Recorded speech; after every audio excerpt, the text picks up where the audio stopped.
by your man. This is definitely an episode worth tuning into tonight. So listen, tonight we have very, very special guests. Tonight we have Mr. and Mrs. Jones on tonight. These are our special guests as well as Dr. A on tonight. And listen, he co-hosting with me tonight, so I'm excited about it. Listen, tonight, they are writers, owners of this magazine, Well-Rounded Man magazine. And I'm excited tonight. I don't know about you, about interviewing them on tonight. Listen, tonight. First of all, welcome. We are so excited that you are on tonight. And to our viewers, listen closely. There is some things that we want to share with you on tonight. First of all, I want to say thank y'all for coming in on tonight and being our special guest. Mr. Jones, how are you? Tell us some things about you. I know that you and your wife are the owner of Well-Rounded Magazine, but I want them to know something about you, the man behind this magazine. Well, before me and my wife put this magazine together, I was thinking about the guys that haven't been so fortunate, people that's up under the bridges.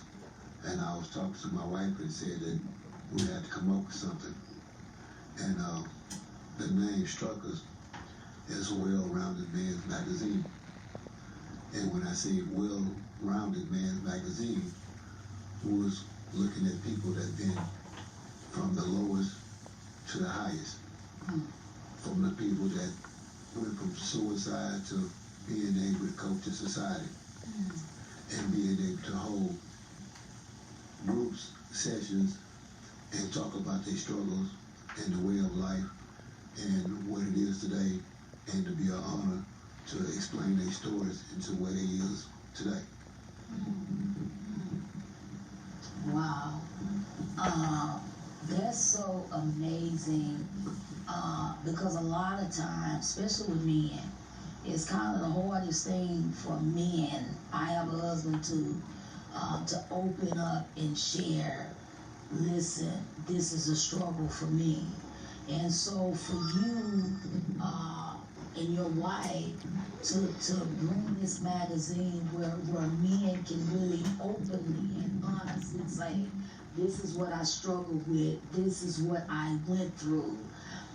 It's going to bring light and help so many men to be able to just be open to the struggle and be transparent and real about it, that it may help somebody else. Now, I know that you co-labor with your husband in this magazine. It is wonderful. Listen, I have to hold this up. The man is here. Yes. Come on here, Mr. Jones. Yes, Well-Rounded man. But his queen is here, who co-labors with him as well in the magazine. Tell me, for you, as a woman that co-labors with your husband, because it's a partnership, working with him in the magazine, what is it that you see, because I know you're a visionary too, that will help men be encouraged and strengthened? Because you know we on the other side is when we have our own emotional things that go on, but what about our men? Well, I want to say thank you, Dr. Yo, for allowing us to be here today. It's truly a privilege and an honor. And to my big brother, thank you so much. Honestly, position. Wow. God created man, and then he created woman. And I believe that in a time somewhere things got out of position. And we have a lot for women. We have a lot of stages, a lot of, and I thank God women are coming forth. I thank God women have a voice. I thank God we're preaching and teaching because I am an apostle, I am a prophet, and I love to prophesy. But our men seem to continue to be pushed back. And as they've been pushed back, because I have sons, they're becoming weak, the weaker voice, and they're becoming the weaker sex. And the Bible says we are the weaker vessel. So how has this thing shifted that they have become the weaker vessel? And now we're the stronger vessel. And we've had, prophecy over the years, and I believe behind every good man there is a good woman. And I believe that in positioning God created, because we want to honor the Father, and God set an order in the earth. And how are we to come and change that order? We're not supposed to change that order. He made man to be the head, and then the woman to, coincide with him, to walk with him, not behind him, not like my husband said, under him, with him, to labor with him, to be his help meet those needs, and not try to go ahead of him. And, but it is again when we see, help meet the needs. So, but I think sometimes we've been blinded to they have needs other than just sexual needs. They have emotional needs. They have mental needs. They have physical needs. They have financial needs. And what can I say? Because when my husband came and he tell his story, God had been positioned to be a blessing to him and when he started working, he wasn't lazy. He didn't come, he was on the move. He wanted to do. But when he started working, then I stepped back and allowed him to be what he needed to be to me. You see, I didn't start trying to stay, and I had to get up. I want to tell you, every morning to take him to work, it was an hour drive. And then I had to go to work. But God gave me the grace. And now, he got the car, and I got a car, and we just started getting better and better and better. And God started equipping us. So, and we just started just moving forward. The grace just kept falling and falling. But it's about positioning. And humility is a part of positioning. Wow. Come on. Well, Brother Marcus, could you talk about your process? Could you talk about your process? What process you have to go through to get where you're at now? When I returned to this free world, and I was forced to start my life, and I was like, okay, well, what am I gonna do? What am I gonna do? I jumped out with 2 left feet, thinking, okay, here I go. But as it continued, I was like, okay, well, hell, my best move might be going back to prison. Because just as well as it's hard in there, it's hard out here in society. Wow. So you're thinking to yourself, well, what you gonna do? Do you believe in a lot of things, but do you really believe in God? Because in a time of need and help, that's the only person who can help you, God. So I took it for what it was and just placed one foot in front of the other. And now for 29 years, here I am. I'm here. I'm on this television, and I'm doing this. But I had to walk a walk, and I had to find my way. I didn't look down. I didn't look to the side. I looked forward, and I kept it moving. And regardless of what the situation was and what the stress may be, but I kept it moving. Because, we can all fill each other hearts up with doubts and fill our minds up with this and so forth, that, and my mom and my dad. But when it all boils down, it's still going to boil down to you and what you going to do. So whenever you're able to pick yourself up and start living, then you're able to pick yourself up and take one step at a time. Coming back out here and living is like, okay, well, I hear him talking, but what did he do? I took the steps. Was it easy? No. Did I find myself up on the bridges? Yes. Did I find myself with nowhere to go? Yes. A lot of times did I say, man, hey, I'm just tired. Yeah, it was a lot of those days. But in my heart, I wasn't tired. That's good. In my mind, I was not tired. And through that whole tribute, God had his hands on me. Amen. Amen. Because not one time did I linger to my left or did I linger to my right. I kept it moving and I kept it moving. Amen. Amen. That's awesome. That's awesome, man. I mean, that's real awesome I because, felt that. yeah, me too. Yeah. Because a lot of times it takes a real man to be able to open up and say, this is where I am. This is what I've gone through. But this is where I'm moving forward to. You know, because a lot of times as I can't speak for the men, but us as women, we're, you know, emotional and we just lay it all out there everywhere. But for a man, you know, to be able to open up and say, I basically had to look at myself and to see, you know, do I want to go backwards or do I want to continue going forward? I know for you, Dr. A, come on here, brother. What were some things I heard that you were writing for the magazine? Yes. So why don't you share, you know, some of your process as well with being a blessing for co-laboring with them in this. I'm excited about this magazine. Amen. My sister, my baby sister, my brother-in-law, she called me about a year or so, and she, I'm gonna do this magazine, and I said, yeah, woman, okay, well, I believed her. I said, yeah, I believe when she told me. But when she called and told me, she said, man of God, I want the Lord say for you to be one of the writers of our magazine. And I kind of thought about it, Lord, I didn't want to do this, but I heard the Holy Ghost say, yes. And at that moment, the pen of the writer came over me. Wow. And all of a sudden, I had something in me that I needed to get out. And I thank God for the magazine. For me, it's a healing mechanism. Because as I'm writing, God is healing me. Some things that I have went through. Wow. You know, so I thank God for the magazine. I thank God for the magazine. And I found out writing is a healing tool. You put your feelings out on paper. Yes. How you really feel. Because most men, can we talk about this? Most men are inverts. We couldn't hold stuff in. And it gives us a chance to write and to put it out.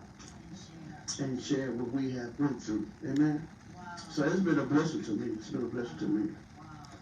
I mean, to me, you know, to be sitting in the midst, you know, of men who are transparent enough to say, hey, I struggled. This is where I was. But this is where God is taking me now. And it takes a strong woman to be able to stand beside. I like the way y'all keep saying the beside, you know, not behind, not in front, but meaning that we're together in this, you know, that's much needed now, you know, because a lot of times, I'm not talking for the crazy man who's abusive, who downplay and degrade the women. This is not for you, but I'm talking about the man who's a real man and honors and respects his wife enough to say, honey, you walking beside me, you're not beneath me, my foot is not on your neck, I respect who you are, you know, and you respect who I am, and that's the oneness of relationships, you know, and I think that's what's missing because a lot of times, sometimes women don't want to submit, but it's not, and then also the men have to learn their approach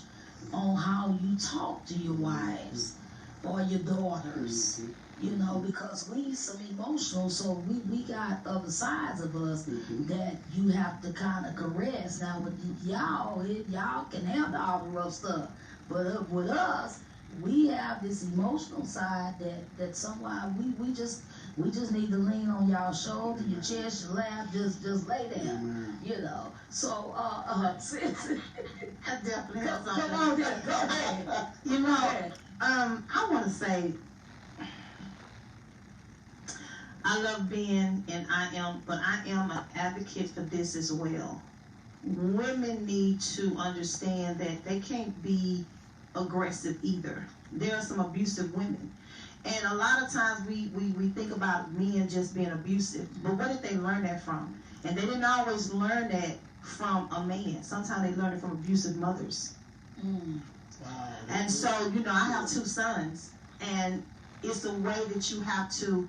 I even watch my daughter; she has 2 sons, and God is showing me something about men, because sometimes men can be so tender, but we want them to be so hard. And so, how do they get that balance? I'm strong, but yet I'm tender on the inside.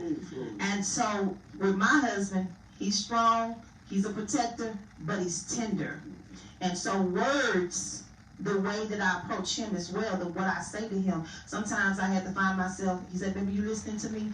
And I really wasn't listening, and that offended him, and I had to get out of that mindset. I had to say, Lord, help me not to be insensitive. I need to be sensitive to what he's saying, because whatever matters to him needs to matter to me. And sometimes women, we need to understand that they don't have it all together. We looking for this perfect man that just got it all together. Maybe they got their pocketbook all together, but their mental state not together. Maybe they got their mental state together, but their emotional state is not together. So basically, you ought to help meet him where he is and what he needs. So when God brought my husband, I was able to meet him where he was. And we began to grow together. And it was slow, and it got faster and faster, and now we're really in a blessed place. And it, like again, she said, Dr. Yo said, God did it really gracefully, but he did it quickly, because we were both willing. It wasn't a fight, you know. Not saying we didn't have any disagreements, because yes, we did, but it takes humility, it takes one. And my husband says this, he said, I'll go get in your corner, and let me go get in my corner. Sometimes you gotta let your man walk away and give him some time. Because a lot of times women don't allow that man to walk away, and then you pushing him instead of pushing him. That's where that aggression comes. He needs time to think. Men have to think. We quick with our mouths.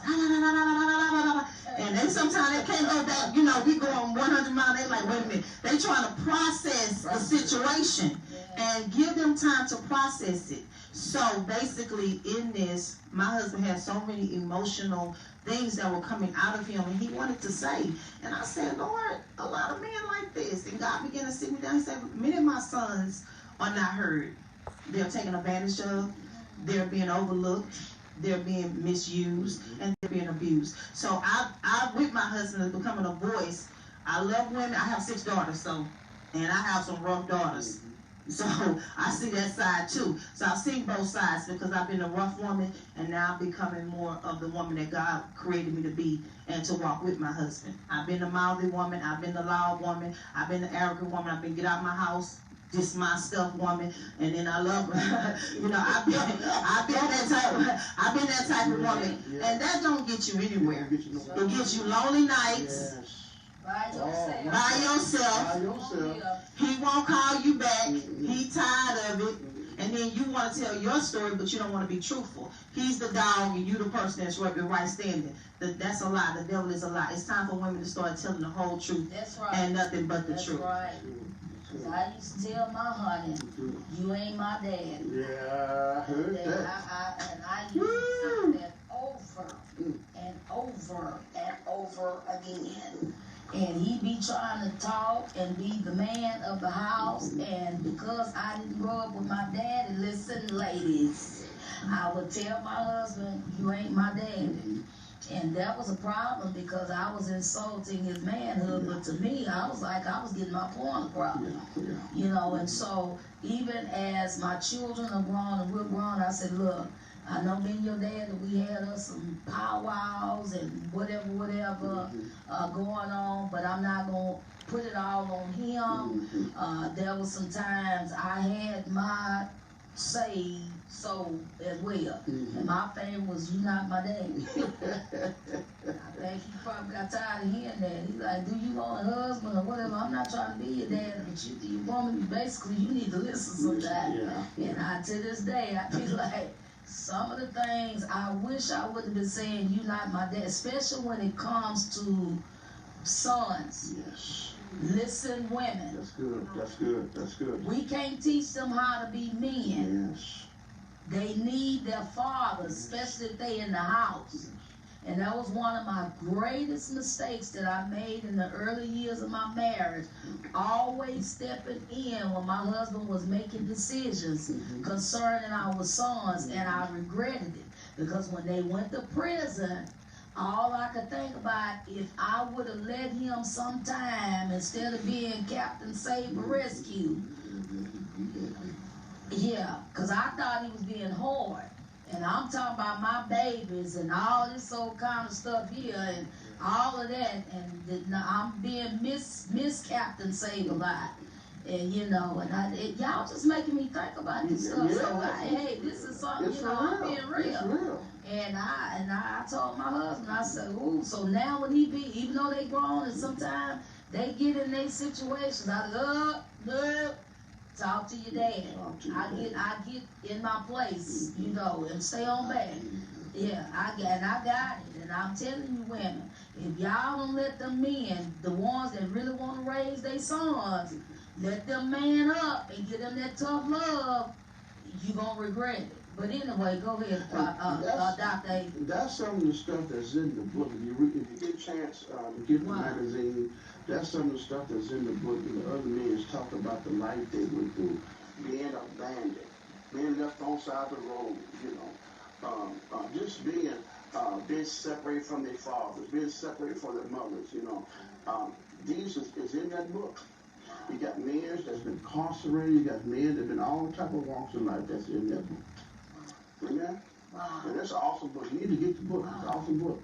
These are awesome writers. These are awesome publishers of the book. Amen. They're awesome. So get the book. This magazine is talking about your life, your story. Mm. And what I mean by your life and your story, I mean, how was it for you? What led you to this point? Was it your mother? Was it your father? You know, who brought you to this point where you feel like, I'm just going to change my life? I'm just going to be the man. For whatever was in my household, I'm going to change that, and I'm going to be this man. So if you had that story, you have inspirational, you hope, or you can give it to the next person. I would love to hear from you. I would love to read your article. Well, how can they, you know, if they want to be a part and be a contributing writer for this great magazine, because I'm excited about it. Give them your information that they may get in contact with y'all. I'm telling you, I'm excited about this. Okay. Root for the me.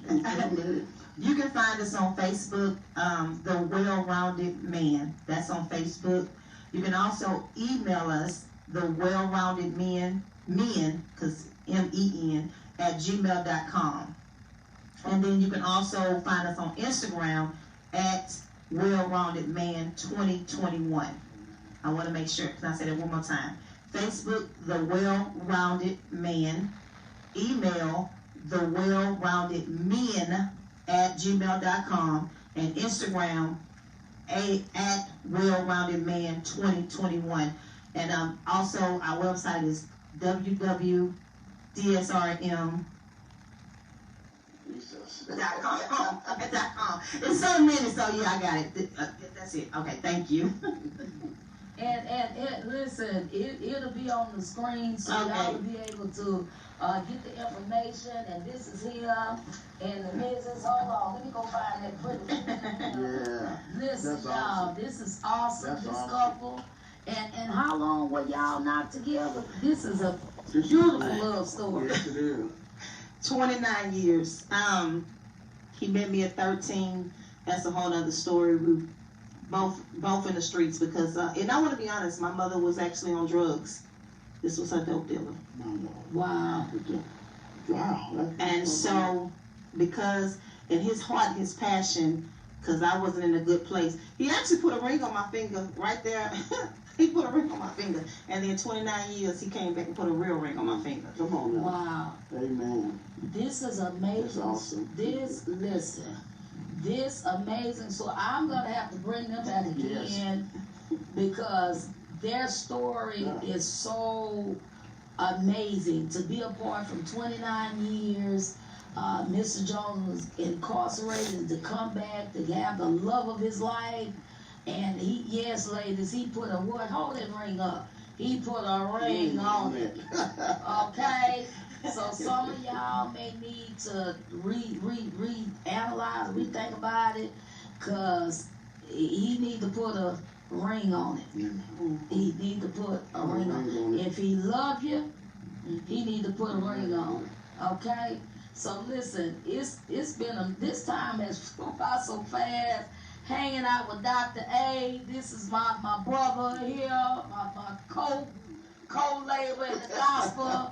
Come on here. And my new family here, the Joneses, Well-Rounded Magazine. Listen, if you're going through anything, you need counseling, mentally,